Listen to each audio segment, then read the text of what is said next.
রায়গঞ্জে খুলে গেল এক নতুন বিরিয়ানির দোকান। দোকানের নাম কলকাতা নিউ আর্সেলান বিরিয়ানি এবং দোকানটি রয়েছে এনবিএসটিসি অফিসের ঠিক অপোজিটে। রায়গঞ্জে আরও দুটো আর্সেলান বিরিয়ানি রয়েছে, কিন্তু তাদের থেকে এখানকার টেস্ট একদমই আলাদা। তাই কেউ যদি এই আর্সেলান বিরিয়ানিকে বাকি দুটো আর্সেলান বিরিয়ানির সাথে অথবা তাদের কোনো আউটলেট বলে মনে করে, তাহলে কিন্তু সেটা ভুল হবে। এই দোকানে কর্মরত এই দাদা এবং আরও একজন কাকু, দুজনেরই ব্যবহার কিন্তু যথেষ্ট ভালো। বিরিয়ানির দাম রায়গঞ্জের আর বাকি সব দোকানের মতোই। চিকেন বিরিয়ানি 100 টাকা এবং মাটন বিরিয়ানি 130 টাকা। দাম হিসেবে কোয়ান্টিটি একজনের জন্য তো আমার একদম ঠিকঠাক মনে হয়েছে।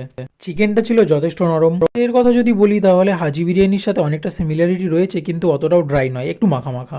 তাই তোমরা যারা হাজি বিরিয়ানি অথবা একটু মাখা মাখা বিরিয়ানি খেতে পছন্দ করো, তারা দেরি না করে চলে যাও এই কলকাতা নিউ আর্সেলান বিরিয়ানিতে। আর কাস্টমার রিভিউ বলতে আমার সাথে যে দুজন গিয়েছিল তাদের কিন্তু দারুণ লেগেছে।